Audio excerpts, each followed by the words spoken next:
Olá pessoal, muito boa noite a todas, a todos e todes que estão aqui hoje nessa live muito especial que vamos fazer juntamente com o professor William Lima de São Paulo. Ele é professor de História e também é psicoterapeuta.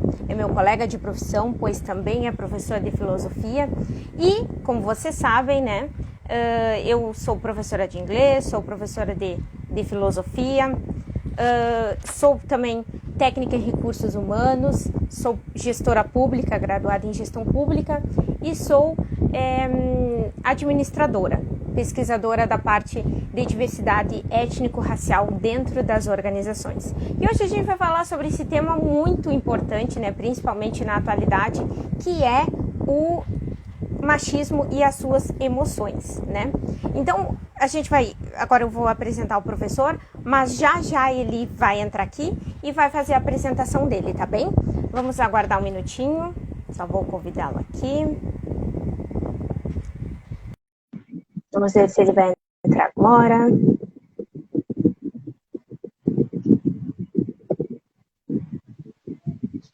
Olá, professor William, muito bem-vindo! Boa noite, tudo bem? Tudo bem.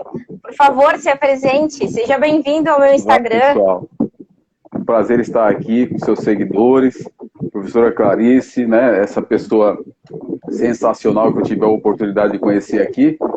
Esse é o lado bom das redes, né? Sempre conectando assuntos importantes para todos nós, né?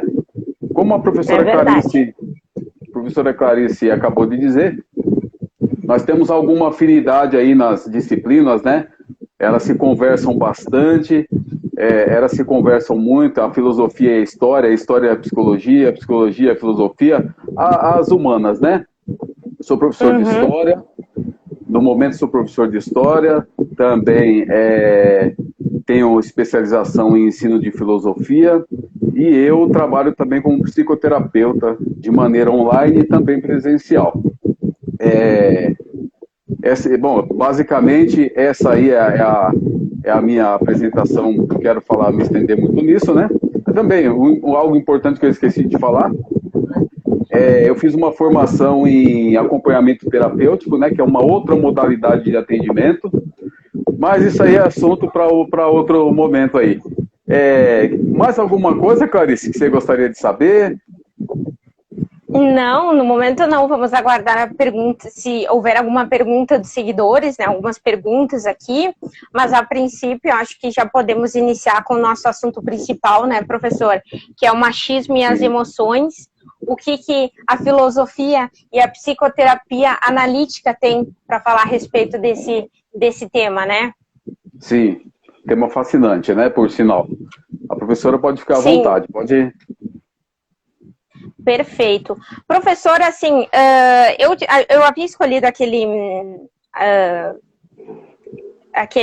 o artigo aquele a respeito do feminismo, né, que eu vou falar mais da parte do feminismo e o senhor falar mais da parte do machismo, né, é um artigo sobre o discurso filosófico, é um discurso filosófico, porque sou professora de filosofia, né, discurso filosófico sobre as mulheres e o amor na visão de Kant, Schopenhauer e Nietzsche, né? Nossos mais pessimistas filósofos, né? Os mais polêmicos também. Inclusive, Kant foi um dos mais importantes filósofos da antiguidade e até hoje continua sendo, né? Então, aqui, resumindo, basicamente, eles falam a respeito do papel da mulher dentro da sociedade, né? O que a mulher pode, o que a mulher não pode fazer dentro desses meios de comunicação, de família, o que se deve, o que não se deve a respeito do comportamento feminino, né? E eu não sei se o senhor gostaria de falar a respeito do seu já um pouquinho também. Bom, Clarice, eu acredito que, analisando essa questão do artigo, né, em si, eu percebi nesse artigo que você me enviou, um tema importante, né, é que é a imagem que é feita das mulheres, né, o papel que é legado às mulheres na nossa sociedade. A gente percebe pelo texto que já faz tempo que isso acontece, que as mulheres elas precisam corresponder a um papel. Elas precisam corresponder a um papel. O que me chamou muita atenção é que os homens, de certa maneira nós, homens, parece que temos uma espécie de medo secreto das mulheres que pensam, das mulheres que questionam, das mulheres que nos colocam em situações de confronto, né? O que você achou disso? Uhum. Eu acho que acho até que é super comum, né? Os homens, normalmente, eles se assustam um pouco quando a mulher é muito questionável, né? Quando ela é muito pensadora, assim, quando ela pensa demais. Acredito que seja mais voltado para isso, que eles tenham essa resistência, né? Em ocupação de espaço, ou até mesmo ocupação de lugares Porque o feminismo, só para esclarecer aqui, ele não é o oposto do machismo, né? Ele não é contra o machismo. Ele entende que tenha que existir uma igualdade, um balanço, né? Onde as coisas consigam se fixar e se tornar iguais. Assim como a gente luta por igualdade de salários, igualdade de direitos. Então, se vale para um, tem que valer para outro. E assim vai indo, né? Acho que basicamente é isso que o machismo mais prega, na minha visão, né? Na minha visão como mulher, né? Eu acho que o feminismo, ele tenta essa igualdade de direitos, igualdade de deveres, igualdade de também salários, entre outras tantas coisas, mas o machismo, ele tenta, de certa forma, derrubar isso, né? Pouco, né? Sim. É importante você falar dessa busca da complementaridade, né? Da busca de uma sociedade mais justa entre homens e mulheres, no trabalho, nos relacionamentos. Ultimamente nós percebemos, principalmente agora, depois desse período de governo que a gente está vivendo aqui no Brasil, nós percebemos que velhos monstros estão no armário, estavam ocultados e foram estimulados a mostrar mais uma vez as suas garras. O discurso violento, o discurso agressivo, tudo isso parece que foi estimulado de uma maneira, tem aumentado muito a demanda de busca de atendimentos relacionados à violência doméstica, abusos emocionais, né, relacionamentos abusivos, tudo isso que você acredita que seja o tema da tua pesquisa, né, que tem muito a ver com o feminicídio, a cultura do estupro, tudo isso que nós, infelizmente, ainda precisamos enfrentar no século XXI, né? Porém, eu não quero de maneira nenhuma fazer o que fazem com o racismo, quando vem aquele discurso de que o branco também sofre, né? Então, não é isso o que eu vou falar agora, tá? Não tem nada a ver. O que eu quero dizer é o seguinte, que esse machismo e essa estrutura patriarcal, ela faz com que homens e mulheres sofram, tá? Eu não estou dizendo que o machismo é correto, tá? Eu só estou dizendo que a violência gerada por essas estruturas e esse patriarcado, ele acaba consumindo as mulheres e consumindo os homens também. Claro que a parte da violência, ela acaba recaindo muito mais sobre as mulheres, né? De certa maneira, historicamente, elas precisam se defender sempre da violência masculina, né? Mas eu quero apontar algumas coisinhas sobre isso, sobre esse resultado do patriarcado e essa ditadura, das estruturas patriarcais que a gente vive, tá? Perfeito, por favor. De cada 10 homens, 6 homens sofrem de problemas emocionais como insônia, abuso de álcool, abuso de comida, vício em jogos e vício também em pornografia, fora outros problemas emocionais e comportamentais que acabam sendo gerados por esse sofrimento masculino, tá? 83% das mortes por homicídio no Brasil tem a ver com os homens. Os homens vivem 7 anos a menos do que as mulheres, né? Os homens acabam vivendo menos. de uma pesquisa com 40 mil pessoas, apontou que 30% desses homens enfrentam problemas com ejaculação precoce, problemas na cama, tá? 17% lidam com problemas de dependência de álcool. E os homens vivem debaixo de um certo padrão que ele precisa seguir, orientações que ele precisa seguir de forma até inconsciente, que é a cultura do herói, que é muito aprofundada na nossa sociedade ocidental, a cultura do herói, a cultura da violência, a cultura do estupro também. Infelizmente, os homens também sofrem com eles estupram e são estuprados. Que não é muito falado, não é um tema muito falado. Porque geralmente, por que não é tão falado? Porque geralmente esse sofrimento secreto, os homens carregam no coração, nas emoções, e eles só vão falar nesse tema 20 ou 30 anos depois que aconteceu. Então, para você ver a dificuldade do homem se abrir, do homem conversar sobre seus problemas de maneira realmente aberta, né? Porque por uma série de fatores que a gente depois pode até falar. Isso te remete a alguma coisa, professora Clarice? Acredito que sim, né? Todas nós mulheres já sofremos algum tipo de assédio, por exemplo, ou algum tipo de importunação, seja ela qual for, né? E eu acho que isso é tudo fruto desse machismo tóxico e cultural que a gente vive, né? Porque por mais que a gente esteja tentando derrubar constantemente questões como o feminismo traz de direitos iguais, de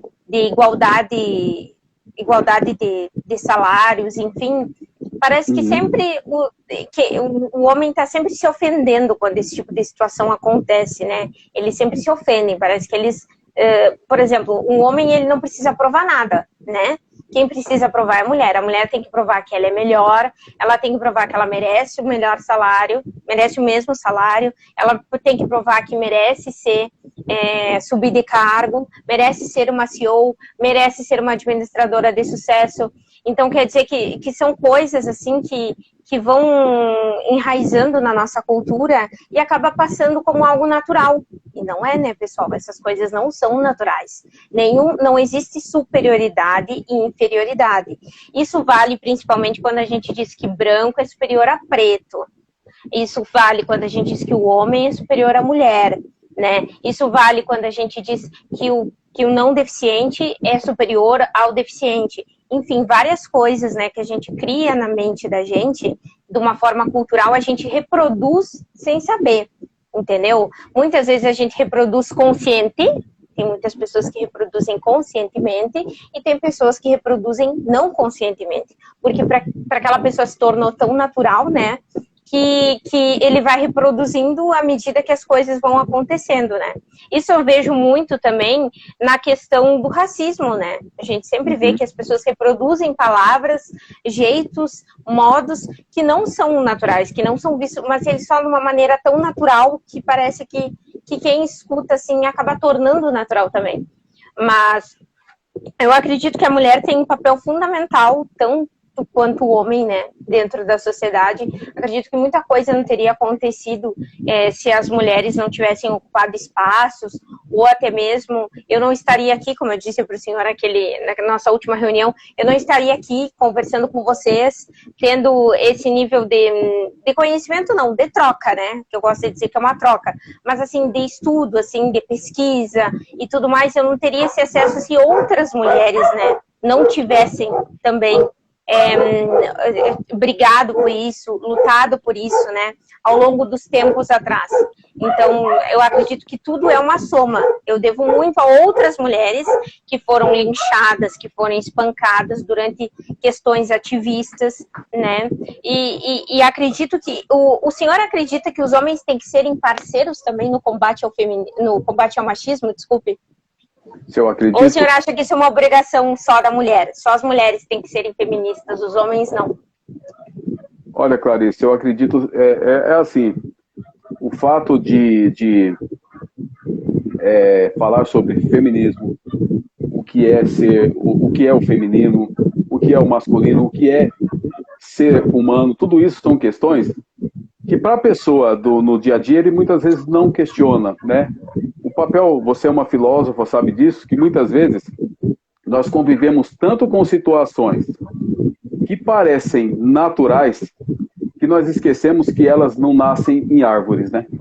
Natural é aquilo que nasce da natureza, vamos dizer assim.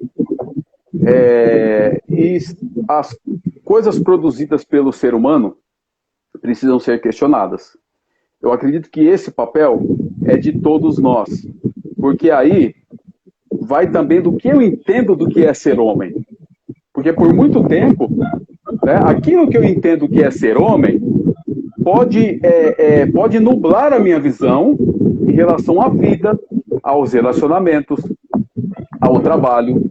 Então, vai depender do que você supõe que seja ser mulher ou supõe que seja ser homem. Por muito tempo, nós convivemos num país em que você nasce numa família de operários, como é o meu caso, nasci numa família de metalúrgicos, fui operário por muitos anos, e quando você começa a questionar a sua realidade através de ótimos professores que nós tivemos na vida, nós começamos a observar essa realidade e questionar por que as coisas são assim, já começa a surgir a dificuldade de relacionamento com as outras pessoas.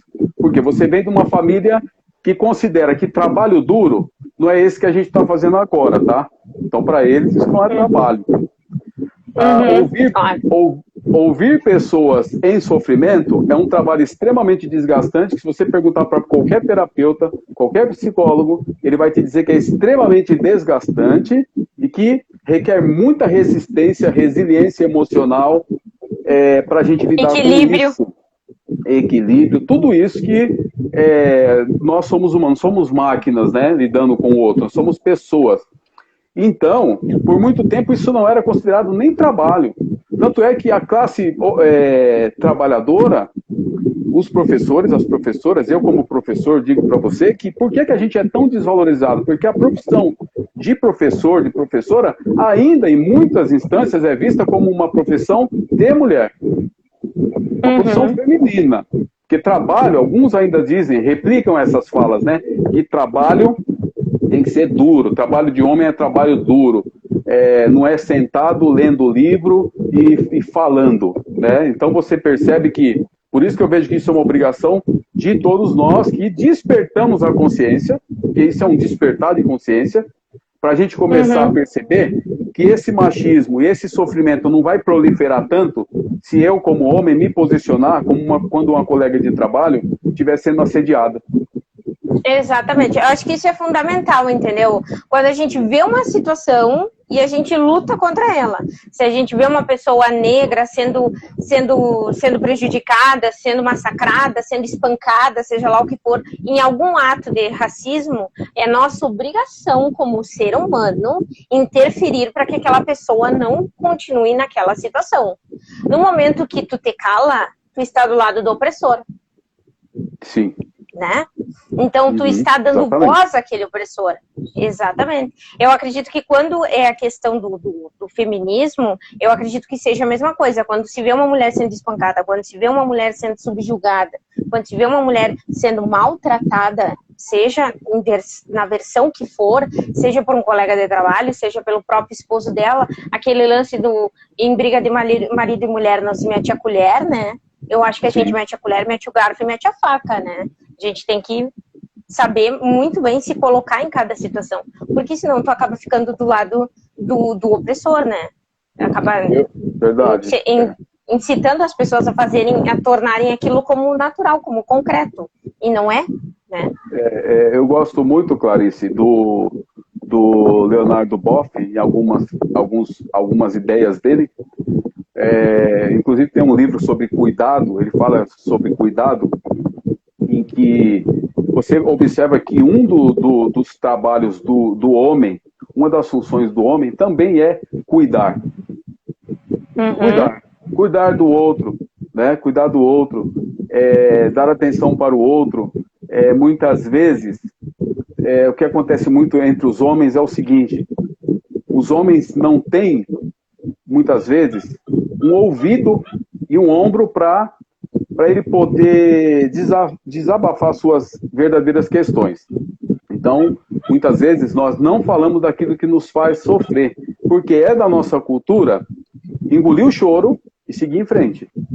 Engolir o choro, suprimir e continuar a vida, porque isso é o papel que nos foi vendido desde a antiguidade grega, com o mito do herói, que se perpetua até hoje. Se a gente analisar o trabalho do mitólogo Joseph Campbell, que é muito importante tanto para a psicologia como para entender essa matriz de pensamento ocidental, nós vamos perceber que nós, os homens, tem uma fantasia, nós temos uma fantasia muito grande de ser o herói.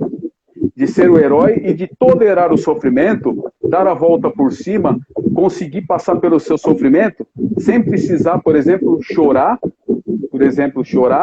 e nem demonstrar fraqueza. Estava conversando Será com que esse mito... Desculpa lhe interromper, mas me surgiu uma pergunta agora. Será que esse mito do herói se torna mais comum quando ele se apaixona por uma mulher e acha que deve protegê-la?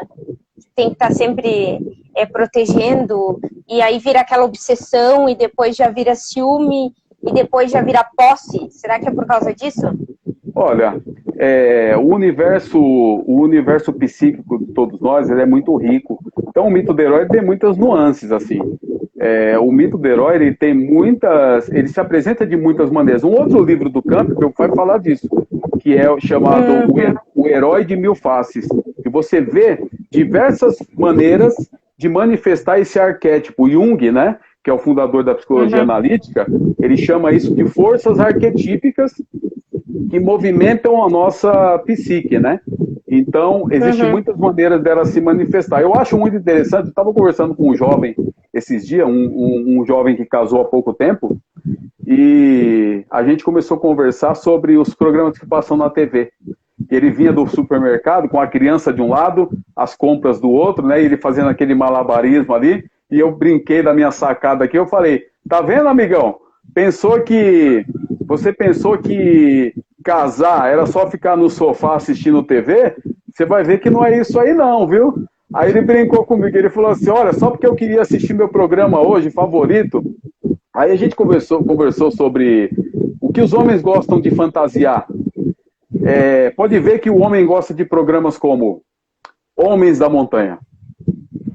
Tem uma série que passa, Homens da Montanha, aqueles homens sobrevivendo em situações inóspitas, né? Quando não é isso, é pesca mortal. Os homens do mar... largados e pelados, né? Largados e pelados, ainda tem a participação feminina, né? No largados e pelados. Tem a participação. É muito bom porque tem muita mulher ganhando de homem nos largados e pelados. Já assisti algumas vezes e é muito bom. Você vê como que é interessante, né? E o engraçado é que, se você olhar por trás do cinema, dos filmes e desses programas que tem muitos fãs, o mito do herói também está ali. É aquele que tem que sofrer, ele tem que ser testado, ele tem que ser provado, né? E ele tem que se ver digno, né, do amor daquela garota ou do valor que dão para ele na sociedade, né? Então esse mito, ele é uma camisa de força algumas vezes para o homem, né? Porque ele não tem escapatória em algumas situações. Como é que esse cidadão vai se sentar e vai falar, olha, coisa mais rara, você chegar ouvir um homem falar, olha, eu estou sofrendo.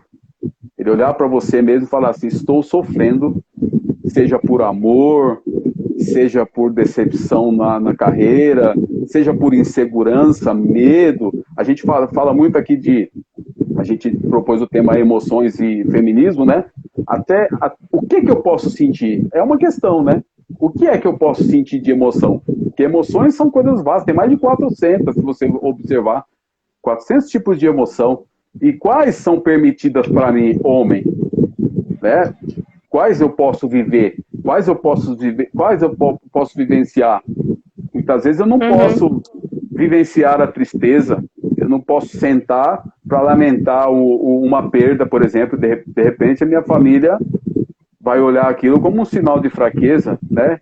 Mas pode continuar, professora, para eu não dominar esse discurso aqui.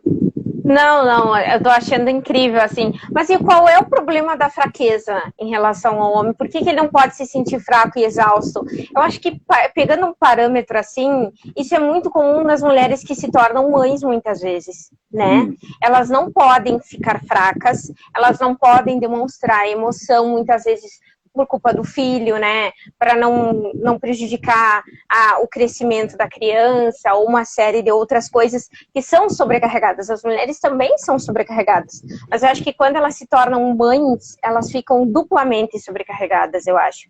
Então esse negócio do mito do herói talvez se resume também à mulher que é mãe solo, que é mãe solteira, que é mãe divorciada, porque acaba que toda a sobrecarga de obrigações, de preocupações, cai sempre sobre a mulher, porque normalmente o homem ele foge um pouco desse conceito, né? Porque a maioria das crianças no Brasil, acho que no mundo, elas ficam sempre com a mãe, né?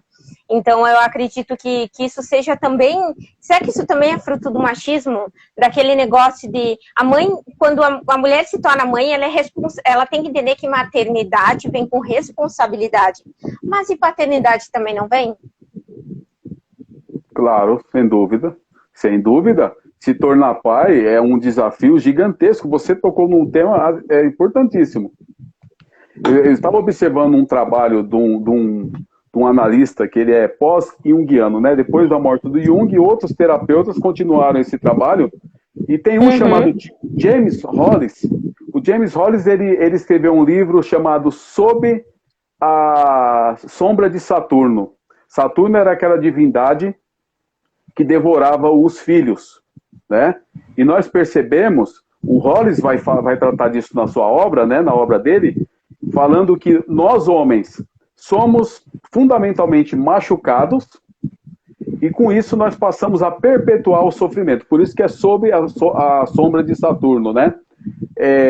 Você vai ver uma questão de se tornar pai. Acho que Saturno era aquele que comia os próprios filhos, né? Que ele arrancava, depois tomava das mães e depois comia eles, depois acho que quase um ano que eles tinham, né? E que na mitologia grega é o Cronos. E na mitologia romana é o Saturno, né? Então eu conhecia por Cronos, então, não era por Saturno, eu achei... tá. Então tá, eu falava da mitologia grega, tá? Isso. Obrigada. E ele devora os filhos. O Hollis vai fazer um trabalho sobre isso e ele vai apontar que nós temos alguns medos secretos. O homem tem alguns medos secretos. Depois da sua fala eu vou citar, tá? Mas quando você fala do mito do herói, nós também temos o seguinte: você filósofa e eu terapeuta, nós temos um papel fundamental na sociedade, que é trabalhar no subterrâneo, muitas vezes. O filósofo não é bem visto por governos ditatoriais e por poderes instituídos, né? O filósofo luta, ele resiste. Nos dias de hoje, principalmente, né? Querem reduzir a carga horária de filosofia nas escolas. Filosofia, Acho né? que justamente por isso. Exato. Você está nesse trabalho que é um trabalho de ensinar, que é um trabalho político, é um trabalho de resistência. O meu trabalho como professor e como terapeuta, ele está se chocando sempre com essas estruturas que a gente vê desde cedo colocado na cabeça do garoto. Eu estou ali na sala de aula, eu dei o exemplo para você esses dias, para você conseguir fazer o jovem, o menino, fazendo um exercício de reflexão. Lógico que, como ele tem filosofia muito tempo depois na escola, o ideal seria ter antes, né? Na minha visão, teria que ter antes, como algumas escolas na Argentina, outros lugares têm. Esse trabalho de refletir o que ele está sentindo, o que ele está vivendo, né?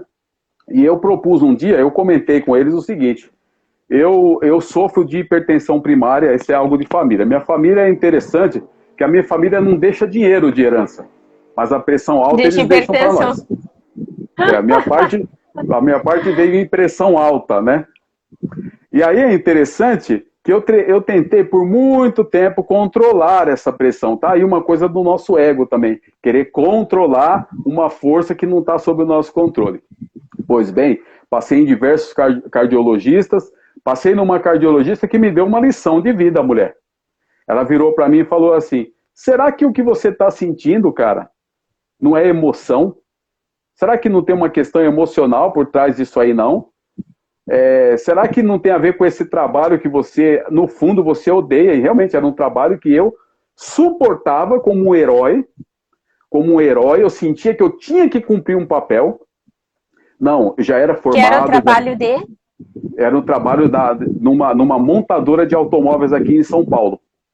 Ah, tá, de metalúrgico. Uhum. Metalúrgico ali. E ali eu já estava formado, já tinha especialização, diversos cursos de formação, mas eu nunca tinha aquela coragem de dar um salto além, né? E falar, não, eu vou viver, vou fazer outra coisa, mas porque eu sinto, porque eu quero, porque eu desejo. Eu não tinha essa coragem. O que acontecia? O desejo ficava ali, se chocando com a minha realidade o tempo todo. Essa cardiologista mostrou para mim uma cicatriz assim, falou para mim, eu sou transplantada, eu ganhei um coração.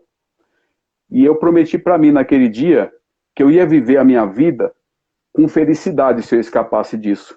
E ela falou, e eu escapei, estou aqui, sou médica porque amo. Estou aqui porque eu estou ajudando meu neto a se formar, mas não preciso estar mais aqui, financeiramente. E você falou para mim, tu vai morrer. Vai morrer porque você está querendo agradar pessoas que nem estão aqui. Se é tão importante para as pessoas esse seu trabalho, alguém da tua família trabalhou um dia aqui por você? Falei, não. Falei, então, talvez seja a hora de você mudar. E olha só, eu passei em vários cardiologistas, né? E uma das dicas que um deles me deu, era um terapeuta, ele era um cardiologista e terapeuta também. E ele falou para mim assim, rapaz, conversa com esse teu coração. Aí, a princípio, né, você fica meio assustado, assim, eu conversar com o coração, conversa com esse teu coração, porque o coração de todos nós, ele corresponde. Isso aí está em várias sabedorias antigas, se você observar, várias culturas já falavam de você conversar consigo mesmo, né? Aí, Clarice, eu lembrei que nossas mães tinham isso, né? A minha já faleceu, minha avó também, mas falava assim, quando elas estavam introspectivas, voltadas para dentro, a gente falava, que foi, vó? Tá falando sozinha? Que foi, mãe? Que loucura é essa? Ela, não, eu estou falando com os meus botões. Ou seja, estou falando com o às vezes a gente faz isso, né? Às vezes a pessoa pergunta, tu tá tão quieta? Minha mãe me pergunta, se tu tá tão quieta, eu tô pensando, tô refletindo aqui, tô conversando, tô me respondendo, como eu digo, me pergunto e me respondo, né? Aí eu comecei a fazer comecei a fazer esse trabalho de meditação, comecei a fazer terapia também, terapeuta também faz terapia, né? O ideal é isso. E aí eu comecei existe um equilíbrio, né? Eu comecei a não julgar a minha atitude, assim, de criticar e ser o juiz do meu coração. Eu comecei a aceitar o meu coração e ouvir a demanda dele e eu falava com ele. Quando ninguém estava perto, eu colocava a mão no coração, no peito e dizia, calma rapaz, eu tô aqui, né, vai ficar tudo bem, vai ficar tudo normal. Depois de alguns meses, por incrível que pareça, a minha pressão, ela realmente se normalizou. Ela se manteve num padrão saudável, né? Se manteve ali num padrão, assim, aceitável, sabe? Aí eu fui ensinar isso pra garotada, porque no pós-pandemia, garotada voltou estressada, com medo, né? Várias mortes em casa, vários coleguinhas passando por situação de desemprego dos pais. E eu falei, gente, vou ensinar um negócio pra vocês. Aí eu levei pra frente isso, falei, vamos conversar com o nosso coração aqui. Aí a molecada começa a rir, porque acha estranho um homem... Fica a dica aí pro pessoal, né, fazer esse exercício, quem sabe, semanal ou diário, né, de encontro consigo mesmo. Sim, ali na hora de dormir, você se apoiar, sabe? Você se apoiar e muitas vezes conversar contigo mesmo e falar pro teu coração. E, engraçado, que eu já vou dar uma dica de livro aqui, que é esse aqui, ó. Memória das Células. Por incrível que pareça, esse médico cardiologista aqui, que também ele é um terapeuta, ele fala justamente que o nosso sistema imunológico e nosso coração corresponde ao que nós falamos. Então, muitas vezes, né, Clarice, nós temos isso, estamos com raiva, a gente volta a nossa raiva através das palavras. E palavras também são formas de prisão, né? Aprisionam. Palavras, elas afetam, elas machucam. São ações, né? Exato. Falei muito, são ações muito perigosas. Não, não, não. São muito perigosas, né? Acredito que muitas vezes uma palavra machuca até muito mais do que tu levar um tapa na cara, às vezes, né? Que as Uma palavras, palavra às vezes, destrói. Essa é a verdade. Uma destrói. palavra destrói. Uhum. Eu já vi um caso de Por um isso a gente tem rapaz... que ter muito cuidado no que vai se falar e para quem vai se Olha, falar. olha o machismo nessa questão aqui, ó. O rapaz, o pai foi iniciá-lo na vida sexual. O pai, do modo Jesus. dele, foi levá-lo lá pro lugar onde estava lá, aqui em São Paulo a gente chama das primas, né? Que são as prostitutas. Sim. Aí é uma conotação pejorativa, mas é o que se fala aqui no populacho, né? E olha só, o garoto foi lá. Quando ele chegou no quarto com a mulher, ele era um jovem, um menino de 14 anos. Um menino de 14 anos, com uma mulher experiente. O que tu acha que aconteceu numa situação dessa? O menino, obviamente, travou. Chorou? O menino ficou desesperado. Saiu de lá, do quarto, aí o pai falou para ele, sabe por que você tá assim? Porque tu precisa ser mais homem. Ajudou muito, né? Esse homem, ele levou 30 anos para se libertar disso. Era um homem preso, fechado nas emoções, não conseguia se relacionar, casamento não dava certo, não conseguia ser tocado, não conseguia abraçar, não conseguia nem dar afeto e nem receber. Congelado. Uma palavra, uma frase destrói o psiquismo de uma criança, de um homem, de uma mulher. Claro que sim, tem coisas que ficam marcadas, eu acho, para sempre, né? Se pra gente que é adulto, muitas vezes, as coisas que são ditas ficam machucando e perpetuando na cabeça da gente muito e muito tempo, então são coisas que muitas vezes a confiança ou outras situações é como uma quebra de cristal, que eu digo, né? A gente não junta mais os cacos, né? Eu acho que as palavras também, né? Eu acredito que quando a gente tem alguma coisa para falar, a gente tem que ver o mais delicado para falar. Porque a gente nunca sabe como aquela pessoa vai tomar aquilo para si, entendeu? Tu pode ter pensado que tu falou uma bobagem, ou uma coisa muito pequena, uma coisa muito sem sentido. Mas para quem escutou, aquilo ficou perpetuando, entendeu? Aquilo ficou doendo. Então a gente nunca sabe, a gente nunca sofre essa questão da empatia, né? Do colocar-se no lugar do outro. Então, acho que isso prejudica muito, né? A comunicação. E isso, eu acho que isso prejudica muito a comunicação, porque a gente não sabe como a pessoa vai reagir àquela situação. Ela pode ficar congelada por 30 anos, que nem esse rapaz, ou ela pode levar aquilo como não vou dar bola, entendeu? Mas pensa, se tratando do pai, numa situação dessas, né, um machismo tóxico que se percebe que isso se perpetua de pais para filhos, né? Por isso que dizem muitas vezes, voltando ao feminismo, né, que muitas mulheres às vezes têm mais dificuldade de criar filhos homens do que criar filhas mulheres, né? Porque o filho homem, ele precisa daquele negócio da imagem paternal, né? Do ser homem, né? Questões como, por exemplo, levar no banheiro, questões como, enfim, dar banho, uma série de coisas que a gente sabe muito bem, né, que são coisas assim, que é uma troca entre homens, né, e acaba que a mulher às vezes não sabe se colocar nessa situação como mãe solo, né, então acho que isso prejudica um pouco até a comunicação entre mãe e filho, né, quando é uma filha mulher, acredito que seja mais fácil, né, porque somos mulheres, enfim, e mesmo assim, em algumas situações, as mulheres sempre são rivais, né? Como eu estava comentando com o senhor aquele dia, as mulheres sempre são rivais, às vezes são mãe e filha e são rivais, né? Como o senhor falou que aquela questão a respeito do complexo de Édipo, que a gente comentou, né, que eu falei para o senhor, a respeito de eu estar na barriga da minha mãe se encostou no meu pai, e daí naquele momento eu peguei e chutei as costas dele, assim, dentro da barriga. Então aí já disseram que era menina pelo fato de ter correspondido àquele complexo, né? Porque sempre o primeiro homem da mulher é o pai, né? Então o primeiro contato com o masculino, né? Digamos assim. Então eu acredito que as mulheres sempre parece que são incitadas, né? Só um momentinho. Eu vou te pedir para você observar se tem alguma pergunta, para eu poder abrir aqui a minha porta aqui, que está um calor aqui, que eu não estou aguentando o calor aqui. Eu vou abrir, tá? Não tem problema. Se você olha se tem alguma pergunta para nós. Tá, perfeito. Vou dar uma olhadinha aqui.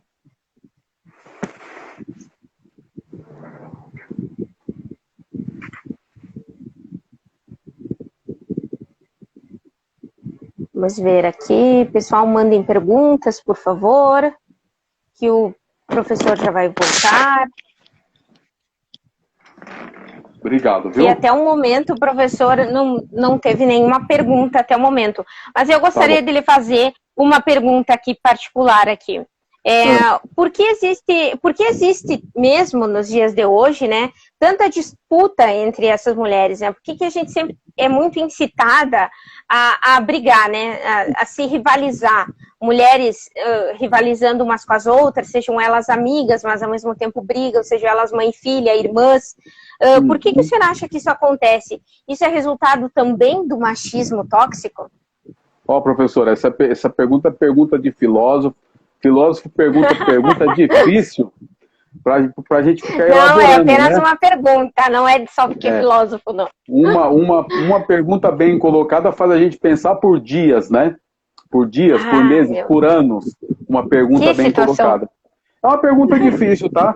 Mas eu vejo assim, eu vejo que, claro, há uma parte herdada culturalmente, obviamente, um país que foi colonizado por tanto tempo, uma população que era escrava, todos esses conjuntos de relações são muito complexas e que acabaram desembocando no que nós somos hoje, como povo, né? Um povo que muitas vezes perpetua questões como machismo, racismo e outras não todas são sérias, né?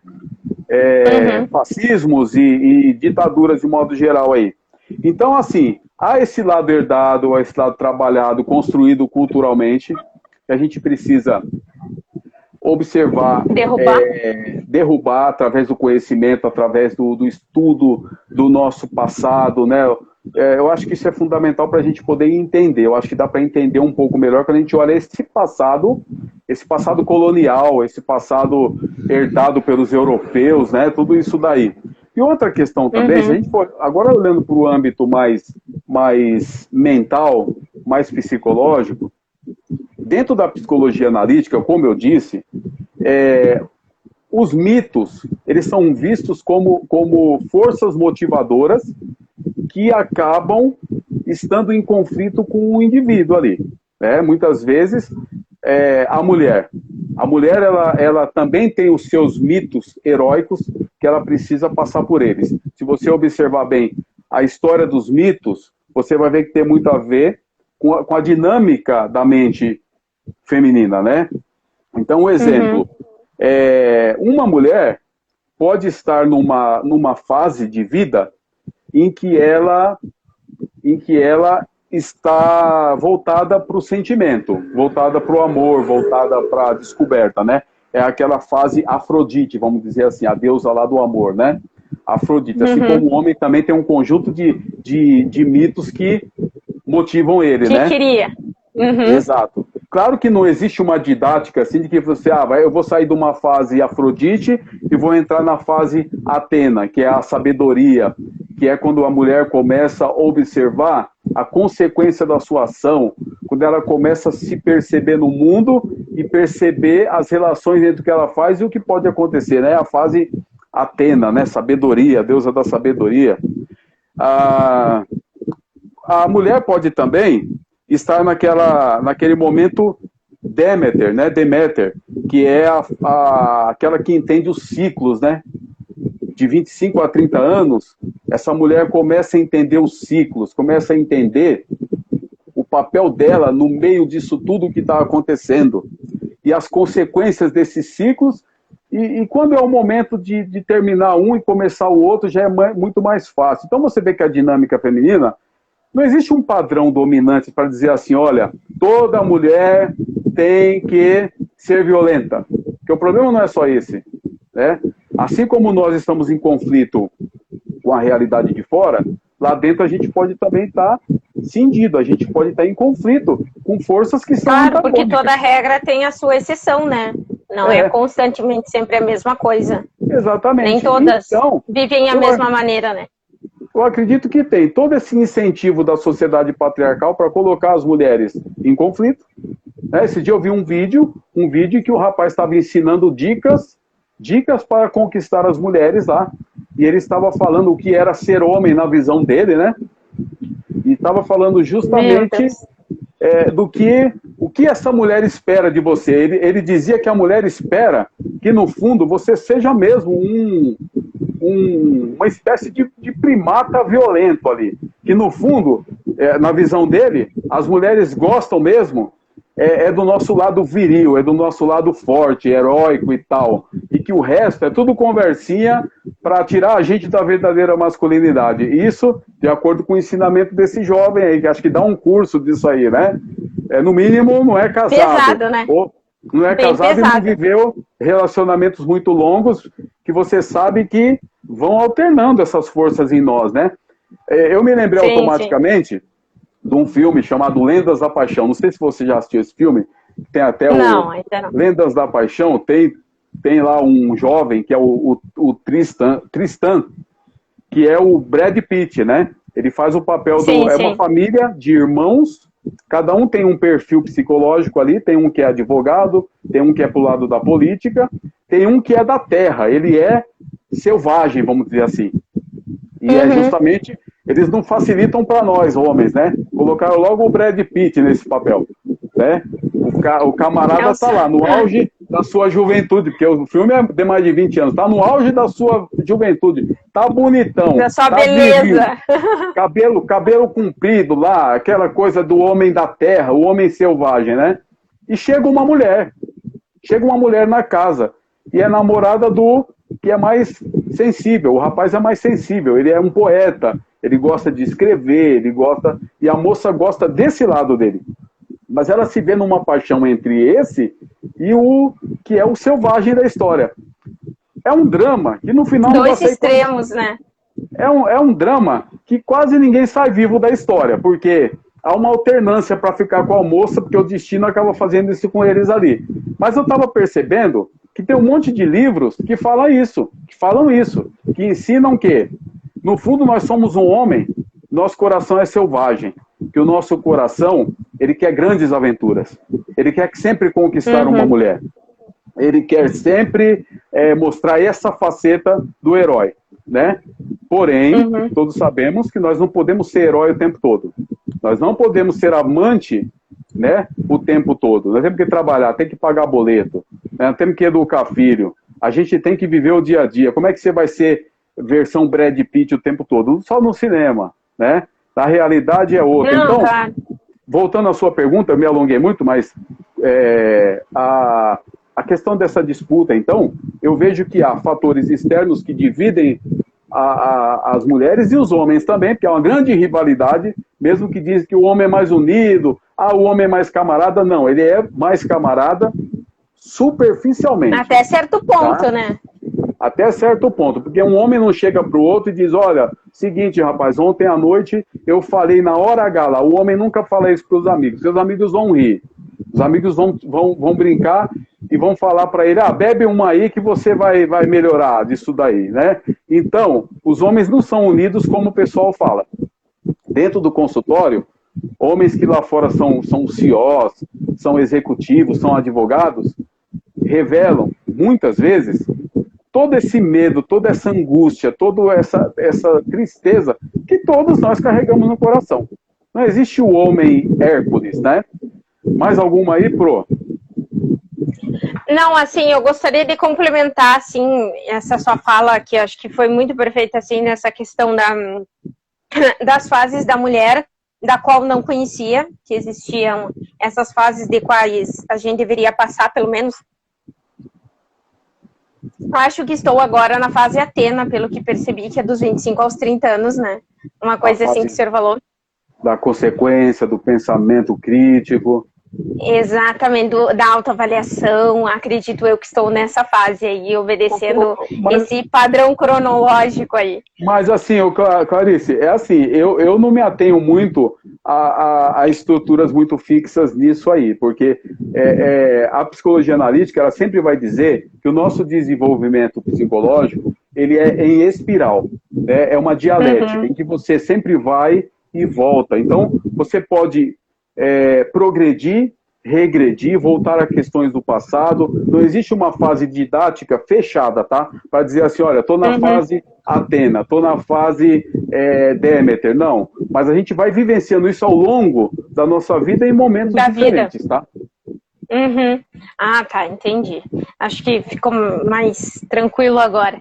Mas eu gostaria, assim, de complementar isso aí que o senhor falou a respeito da questão do machismo, assim, das questões, assim, dessa inimizade entre machismo e feminismo, entre questões de dizer e não dizer quem é. Teve uma citação de Nietzsche nesse artigo que eu li, que eu já citei o nome aí para vocês, depois, se quiserem, eu posso passar em PDF, inclusive. É muito profundo o artigo, muito bom. Tá? Indico muito que vocês leiam, é que se a mulher tem inclinações eruditas, geralmente há algo de errado com a sua sexualidade, né? Nietzsche disse isso, né? Então quer dizer que quanto mais a gente quer saber, porque quem é detentor do saber? Sempre foi o homem, né? Até hoje a gente percebe em alguns momentos que o homem é o dono da casa, ele é que tem que determinadas coisas ele faz, como o senhor falou, trabalho pesado, cortar grama, fazer outros tipos de coisa. Mas a gente está vivenciando, acredito eu também, ao mesmo tempo, uma fase em que as mulheres estão conseguindo fazer uma troca com os homens hoje em dia, né? O homem também cozinha, o homem também cuida das crianças, o homem também troca fralda, mas não são todos, né? Porque tem homens que têm essa parte da virilidade, do machismo muito presentes nas suas vidas, né? Então, os homens são mais amigos e parceiros, a gente percebe, né? Muitas vezes, o senhor já disse que não é sempre que acontece isso, mas eles parecem ser muito mais unidos do que nós mulheres, né? Porque a gente, às vezes, é incitada a ser inimiga desde muito pequena, desde ter outras irmãs, ou até mesmo outras pessoas, mas o senhor já disse que isso não é um modelo, né? Não é um padrão que isso acontece. Então, em relação à sua vivência, assim, em consultório, né? O senhor já é profissional psicoterapeuta há quanto tempo, professora? Eu estou aí aproximadamente há uns 8 anos, mais ou menos. Algumas interrupções. Já deu para ouvir bastante histórias, então. Sim. Já deu para ouvir bastante histórias. O senhor atende, nesse seu consultório, assim, o senhor atende mais mulheres do que homens? Como é que é mais ou menos o padrão dos seus pacientes? Como é que é a abordagem que o senhor faz neles? Existe uma boa abordagem padrão? Ou depende de como a pessoa olha para o senhor e faz aquela leitura, tipo, esse aí parece ser mais resistente, daí eu vou cuidar muito que eu vou falar. Ou então, não, esse é mais aberto, vou ser mais tranquilo, mais leve. Como é que acontece isso normalmente no seu consultório? Bom, primeiramente, no passado, né? No passado, a gente percebe que a busca por resolver questões, porque problema todo mundo tem, tá? Todo mundo tem problema. No fundo, a gente só não se deu conta ainda que muitas vezes é um problema psicológico, né? Problemas psicológicos também não é assim bicho de 7 cabeças você ter um transtorno de ansiedade. Por exemplo, os homens têm muita ansiedade. Que ele abusa de outras coisas para compensar isso, mas não é nenhuma vergonha você dizer que você é ansioso, que você tem um processo de depressão, né? Mas no passado, a busca era mais das mulheres. As mulheres, elas buscavam muito mais. Os homens resistiam muito assim, para chegar e se abrir. Hoje isso está mudando bastante. Hoje a gente vê um equilíbrio. Tanto homens quanto mulheres estão buscando mais esse lado, porque eu acho que esse papel de psicoeducação, né, dessas lives, outros terapeutas falando, você começa a ver que não é aquela coisa de filme, que você chega ali e fica numa poltrona meio que quase dormindo e o outro também quase dormindo ali, não. A dinâmica sempre vai variar de acordo com o processo da pessoa. Então é isso que você falou, dele ser mais resistente, dele ser mais aberto, isso vai se revelando com o tempo, isso vai se mostrando com o tempo, tá? Hoje, então, eu posso dizer que a busca está sendo muito parecida, de homens e de mulheres, mas ainda há uma predominância grande das mulheres no consultório. Ainda existem mais mulheres que homens procurando ajuda, então. É fruto também desse machismo que a gente vive, nosso, de cada dia, né? Desse machismo tóxico, eu já acho que existe uma resistência mais dos homens, então. Eles são mais resistentes em querer conversar.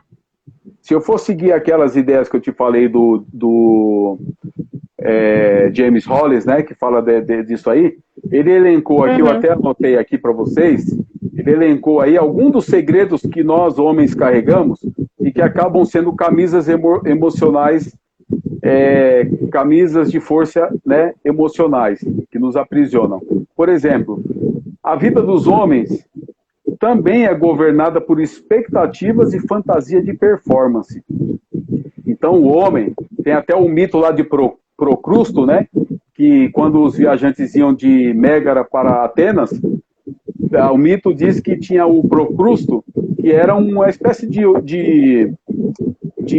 como é que é o nome daquilo lá, gente? Tipo um hotel ali, sabe? Uma hospedaria.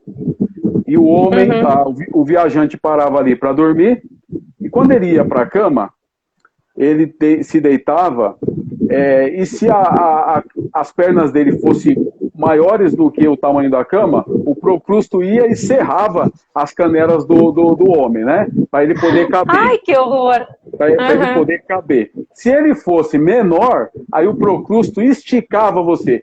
Na verdade, o mito está falando de ajustamento, da gente tentar se encaixar em lugares que não é para nós, sabe?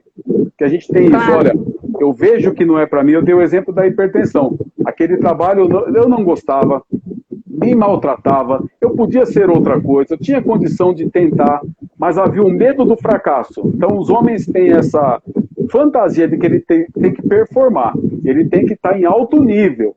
Alguns mitos da sociedade que são construídos ajudam nisso, né? Por exemplo, você vê um jogador de futebol de alto nível, de excelência, um Cristiano Ronaldo, um deus do esporte. O jogador mediano, muitas vezes não vai alcançar aquilo ali. Né? Tem muito mais jogador mediano do que Cristianos Ronaldos na vida. E o homem, ele vai se virando por esses exemplos. E aí tem outra coisa também. Geralmente os heróis dos homens são masculinos. Ele nunca tem, assim, é muito difícil um homem ter uma mulher como a heroína dele, assim, o exemplo dele, sabe? É muito raro. Alguns citam, muitas vezes, a avó. A avó foi meu exemplo, por exemplo, o homem disse. Outros falam que é a mãe, e aí vai, né? Mas é muito difícil. E ele elenca aqui, né? Os homens são governados, a gente está falando de emoções e machismo, mas os homens são basicamente governados pelo medo. Secretamente, o mundo para o homem é assustador, porque o mundo é assustador, gente. O mundo, claro que é para todos nós. É assustador para todo mundo, né? E está fora do controle masculino. Por mais que ele fantasie o controle, mas as coisas não estão sob o controle dele. Há também um pacto emocional de silêncio, onde os homens são ensinados a sufocar o sentimento. Ele é ensinado a sufocar o sentimento e seguir em frente, né? Os homens também carregam fantasias de anseios pelo pai e pelos seus ancestrais, mesmo que ele não fale, mas isso aparece em sonhos, isso aparece nos relatos de uma vontade de estar com outros homens, mas não dentro de uma rivalidade, mas um sistema de cooperação. Acolhido. Você sabe, eu me lembrei até do historiador que eu citei para você, que é o israelense lá, que eu te disse, estava até aqui. É o Harari, né? O israelense. Que ele fala que nossa humanidade começou quando nós sentávamos em torno das fogueiras e narrávamos histórias. E os homens sentem falta disso. Eles sentem falta de outros homens que não fiquem rindo da dificuldade dele. Que não fiquem zombando da dificuldade, mas que ouçam. Que então, sejam iguais. Uma dica que eu dou para os pais, para os homens mais velhos, que convivem com jovens e situações assim, com alunos, é você nunca diminuir o sofrimento da pessoa. Nunca minimizar.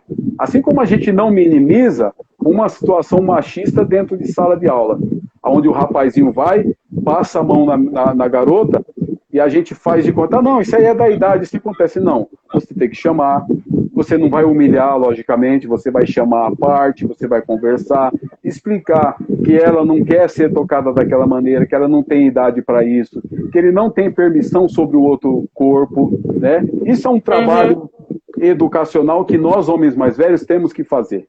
E não julgar assim de cara, falar assim, olha, você é mais homem ou menos homem, porque na minha época eu sofria pra caramba. Eu comia pouco, eu não tinha tênis, era um tênis só o ano inteiro. Tudo bem, mas a minha época era outra. Já foi. Hoje, eu convivo com adolescentes aqui, eu tenho um filho adolescente, eu tenho sobrinhos, tenho sobrinho gay, e a gente percebe assim, que o melhor que a gente pode fazer, com a nossa experiência, é ouvir. É dar o ombro. Porque eles, naturalmente, eles vão encostar em você. E se atualizar ao longo do tempo também, né? Porque, como o senhor disse, porque no meu tempo era assim, bom, no tempo, por exemplo, da minha bisavó, a mulher não trabalhava, né? A mulher não tinha condições de estudar, ela não tinha condições de uma série de coisa. Já dela pra cá já mudou quanta coisa, né? Então não adianta a gente se pegar no... Claro. Tem que, a mulher veio para obedecer o homem, daí tem que baixar a cabeça, tem que isso, tem que aquilo, né? Inclusive, a minha avó, por parte de pai, ela é muito submissa, entendeu? O meu avô, quando fala, ela baixa a cabeça e fica escutando ele, sabe? Aí depois que ele termina de falar, ele diz pra ela, pode falar, Tereza. Ele diz pra ela, aí ela levanta a cabeça e fala.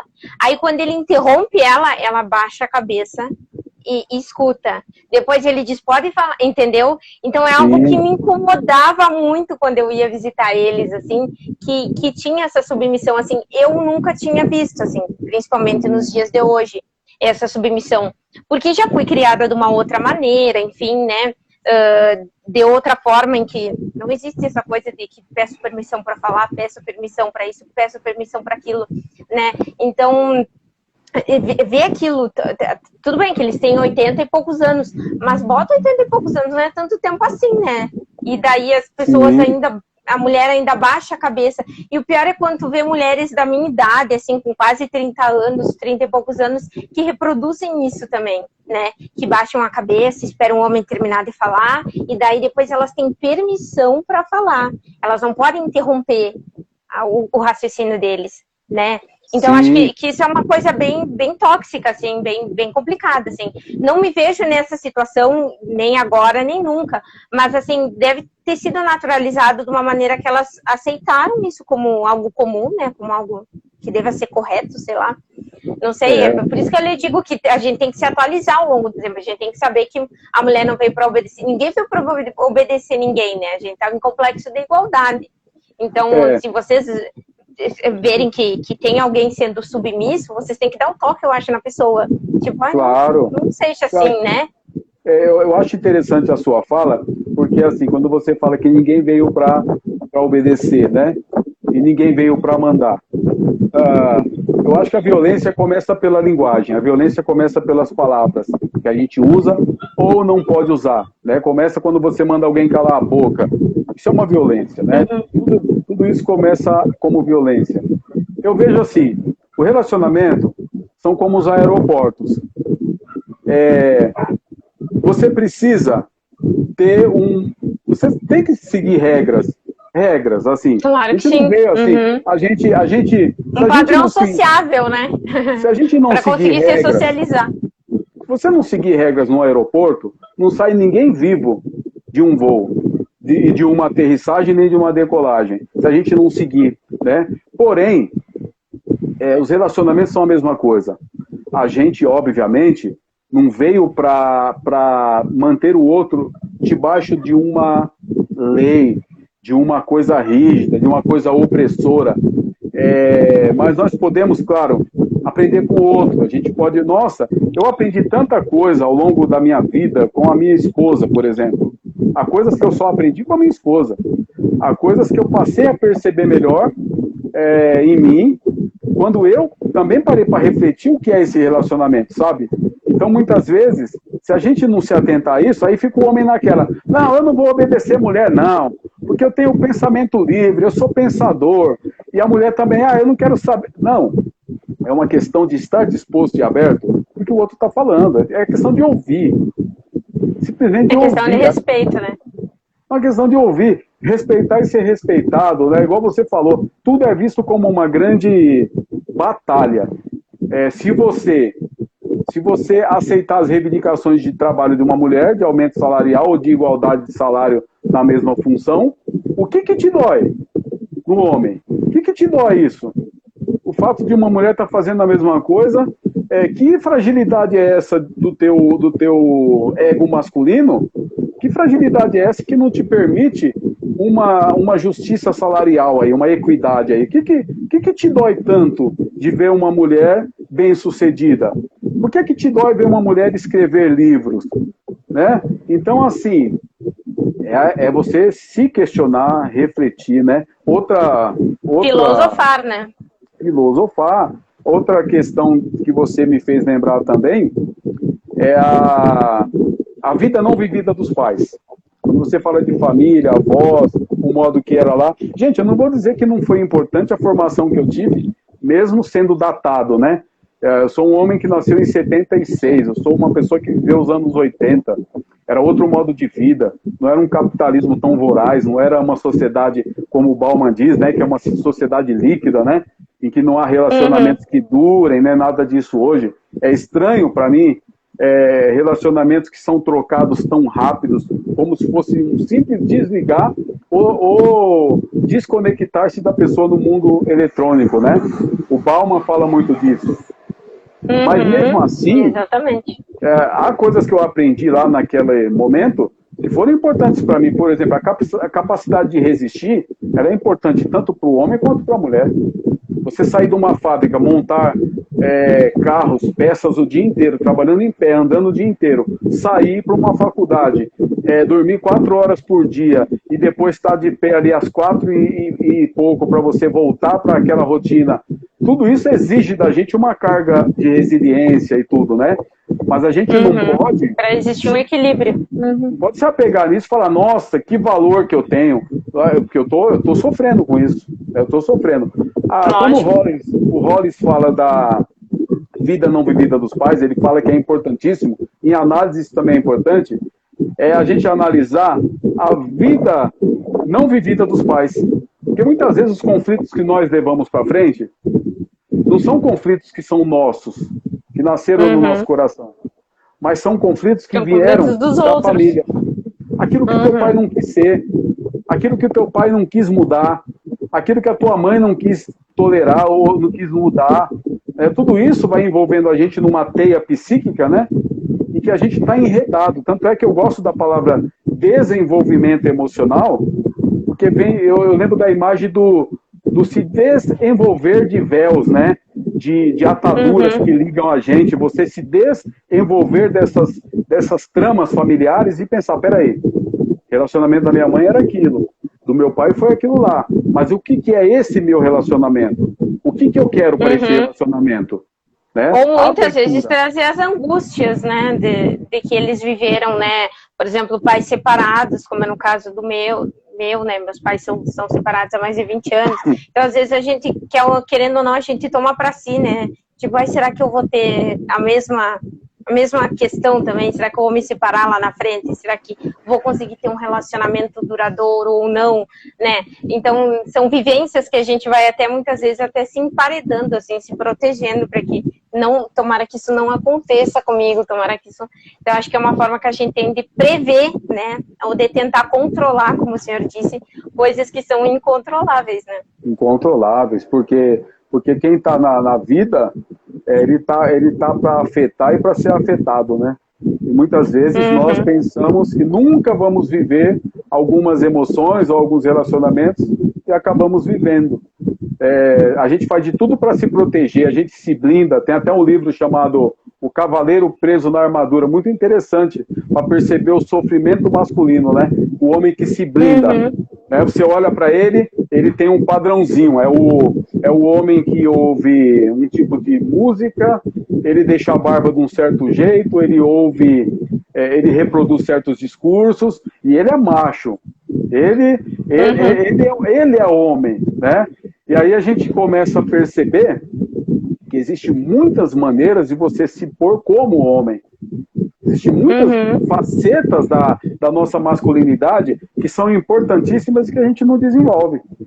Como eu também acho que essa questão dessa afirmação, né? Constantemente o homem tem que estar dizendo que ele é homem, que ele é o primeiro sexo, como disse Simone de Beauvoir, né? No Segundo Sexo, que até já vou citar aqui esse livro, que ela fala sobre o segundo sexo, porque o primeiro é o homem, então a gente é o segundo sexo, né?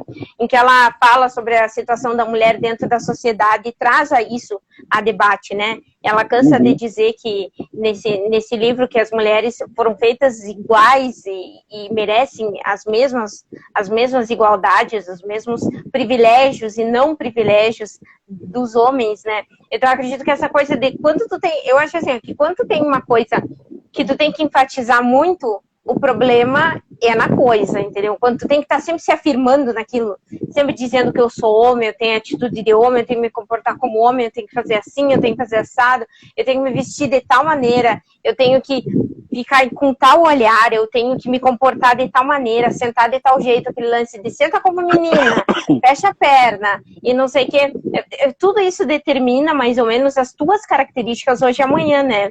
Então, se não senta de perna aberta, senta de perna fechada, né? E nem teve aquela questão no trem, não sei se você viu, que por muito tempo chegou lá no Quebrando o Tabu, o vídeo dos homens sentando de perna aberta e as mulheres amassadas ali no trem, assim, porque eles têm jeito de sentar, eles sentam de perna aberta, entendeu? E aí tu fica com aquele lugar minúsculo para tu sentar, porque é o jeito que eles têm de sentar, e o seu jeito é o homem de sentar.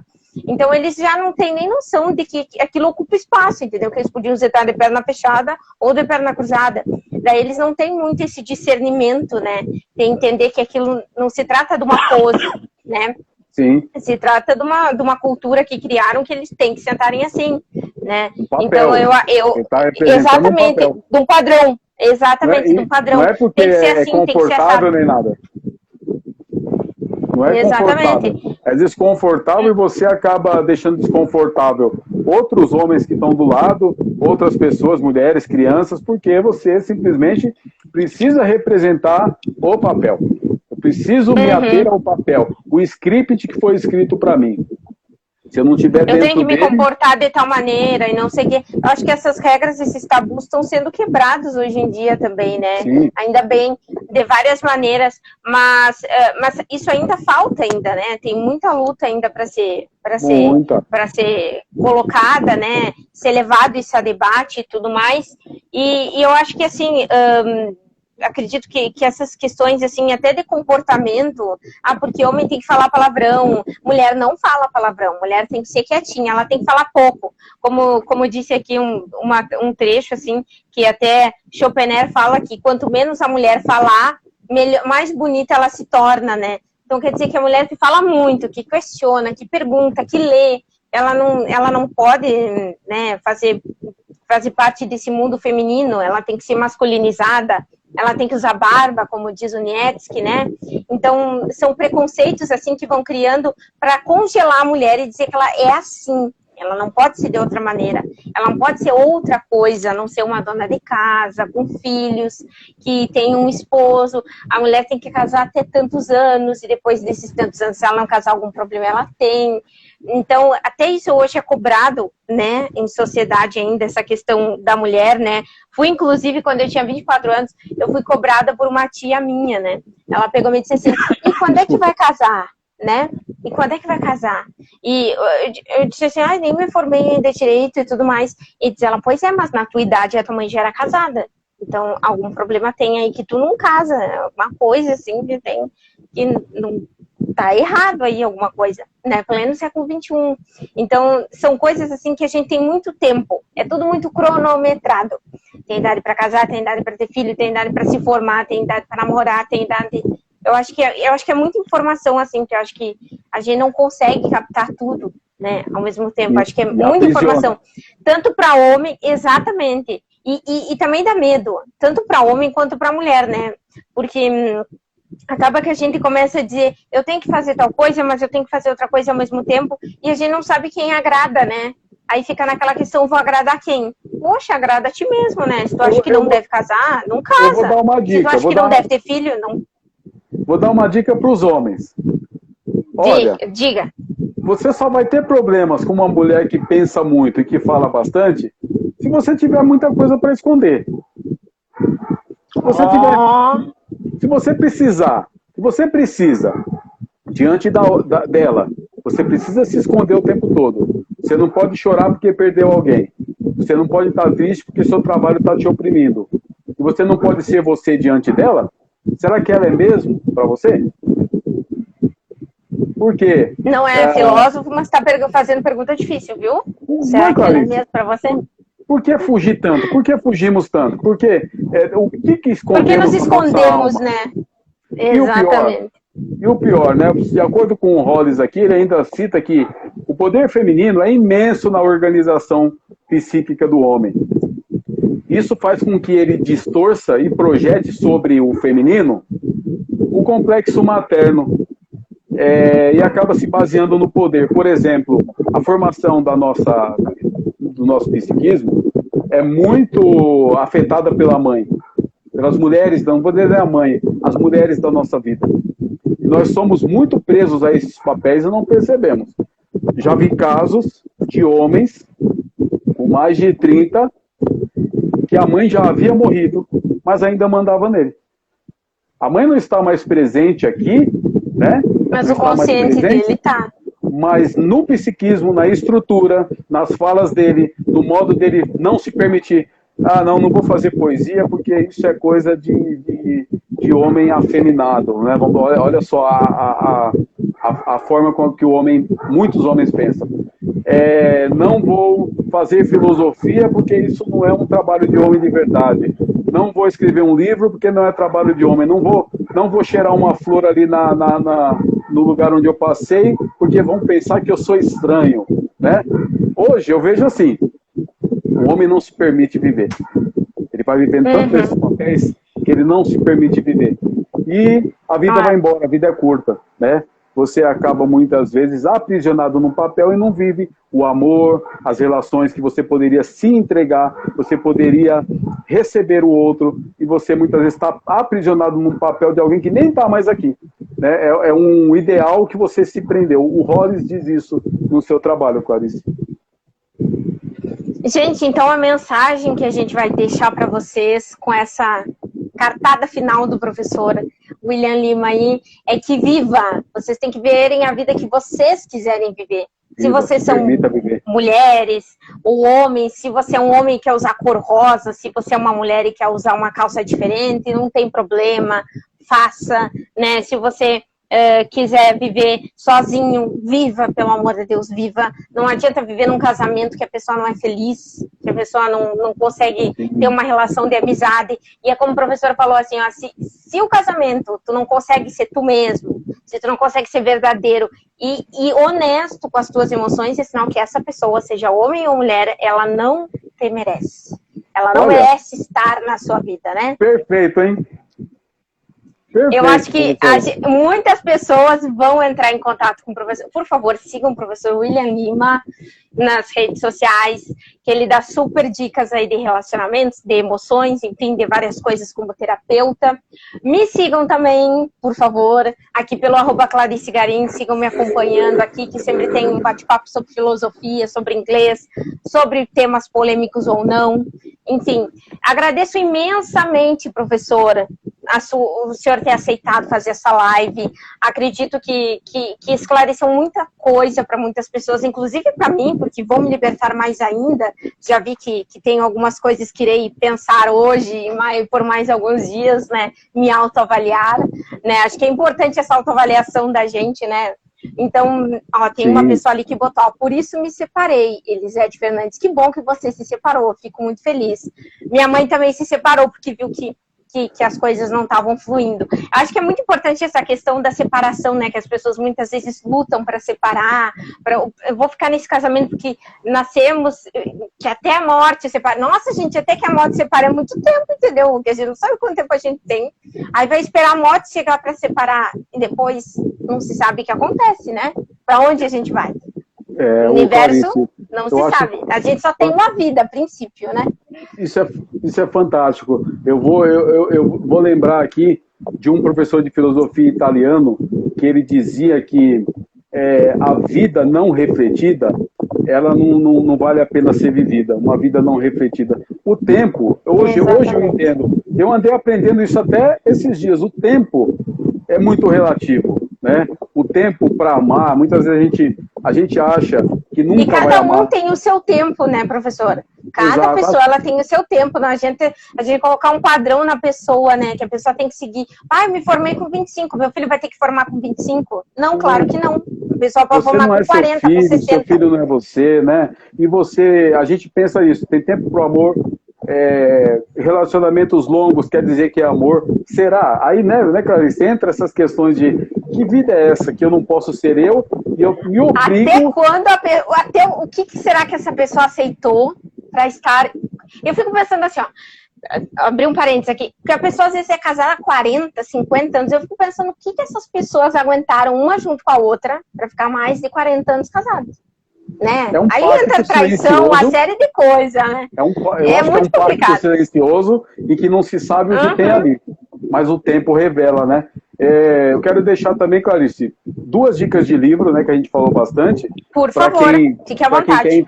Quem quiser entender melhor a psicologia analítica, esse livro aqui, Ao Encontro da Sombra, ele tem vários artigos. Tirem print, pessoal.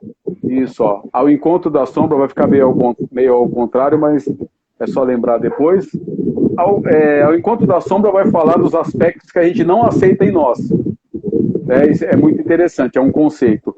E também, do Campbell, que eu falei, O Poder do Mito. Você vai ver ali, pessoal, tirem print. Isso, por favor. O Poder do Mito. Super referência, né, na área assim, de psicologia analítica, o Campbell. E é isso. E também tem a Jornada do Escritor. Para quem escreve aí, a Jornada do Escritor também é muito interessante, porque fala desses arquétipos, dessas forças que motivam a gente, né? Você nunca se deu conta, mas você vai para o cinema porque é uma experiência arquetípica mitológica. Vingadores, Star Wars, tudo isso é baseado nesses arquétipos aí. E eu quero agradecer também, agradecer essa oportunidade de trocar contigo essas vivências aqui. Muito rico, foi muito bom. Eu acabo aprendendo muito, né? A gente pensa que não, o pessoal pensa assim, os professores não têm o que aprender. Pelo contrário, a gente vai morrer na última semana de aprendendo. Vai aprender, vai estar aprendendo alguma coisa, né? Eu agradeço, com certeza, né, a todos que te acompanham, a todos que estiveram conosco aqui, as perguntas e tudo, foi maravilhoso, tá? Obrigado mesmo, você é sensacional, professora. Muito obrigada, agradeço muito os elogios do senhor, então peço para as pessoas que sigam nas redes sociais, o professor William Lima, ele fala sobre psicoterapia analítica, história, um pouco de tudo, tá? Então acompanhe ele nas redes sociais. Isso, é um pouquinho de tudo, né? A gente sempre tem aquele temperozinho, né?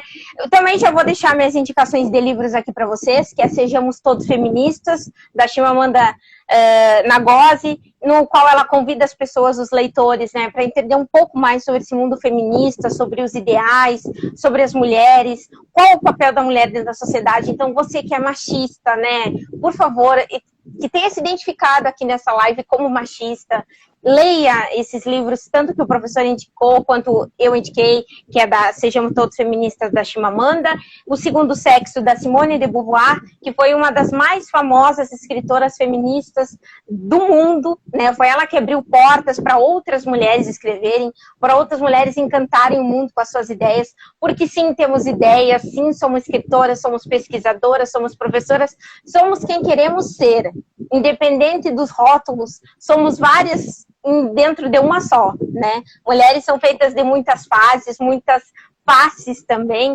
então quero enaltecer aqui essas mulheres como a Chimamanda, como a Simone de Beauvoir, como a Bell Hooks, que recentemente faleceu, quero deixar minha homenagem aqui para ela, que ela foi tema do meu TC, da pós de filosofia, então quero deixar meu agradecimento a tudo que ela me ensinou, né, a respeito do feminismo, principalmente do feminismo negro, e quero puxar todas essas mulheres, né, trazer todas essas mulheres e os homens, assim como o professor o William, que é muito esclarecido, muito inteligente, que sabe do que está falando, que tem conhecimento, e trazer vocês para esse mundo feminista, né, para que a gente consiga derrotar esse machismo tóxico, principalmente nos dias de hoje, né, que a gente tem essa política tão machista, tão devastada, que destrói o professor, que destrói a professora, que destrói os nossos valores e que está colocando a ciência, né, principalmente nós, cientistas, que também somos, né, porque somos pesquisadores, então, principalmente nossos colegas cientistas que estão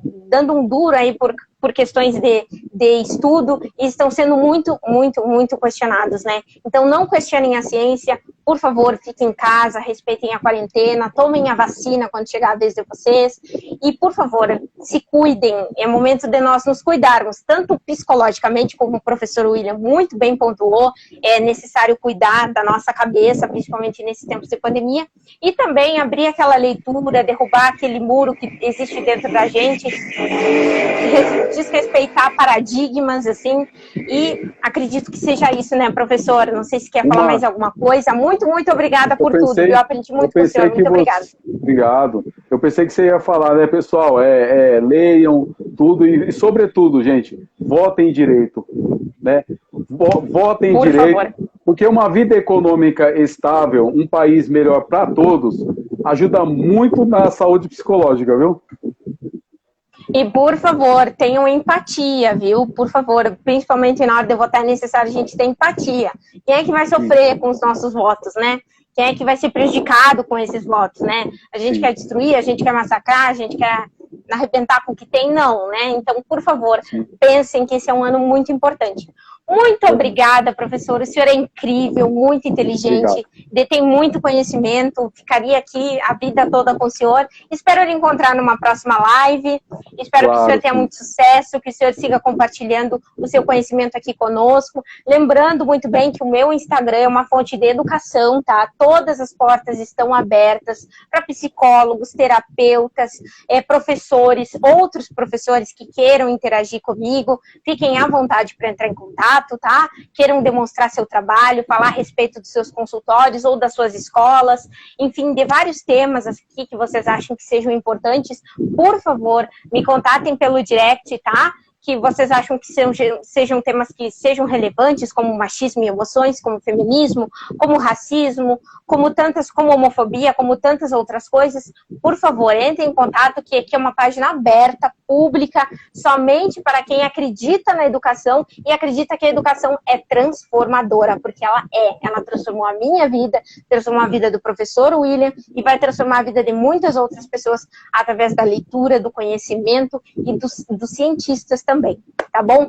Muito obrigada, professor. Essa live vai ficar gravada aqui no Instagram, tá? Para quem quiser reassistir, não pegou do começo, ou quem não assistiu, dá aquela dica pro amigo que vai ficar gravada aqui e também no meu canal do YouTube, que o link tá ali na bio, só clicar, se inscrever e ativar o sininho, tá bom? Muito obrigada, gratidão a todos que vieram aqui. Tivemos mais de 15 pessoas ao longo da live, acho que bati recorde de todas as minhas lives até o momento. Muito obrigada mais uma vez, professor William, por ter compartilhado seu conhecimento aqui conosco.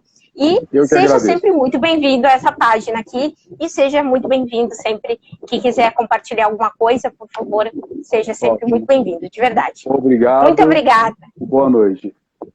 Boa noite. Para você e para todos. Tchau. Para todos. Beijos. Tchau, tchau. Se cuidem.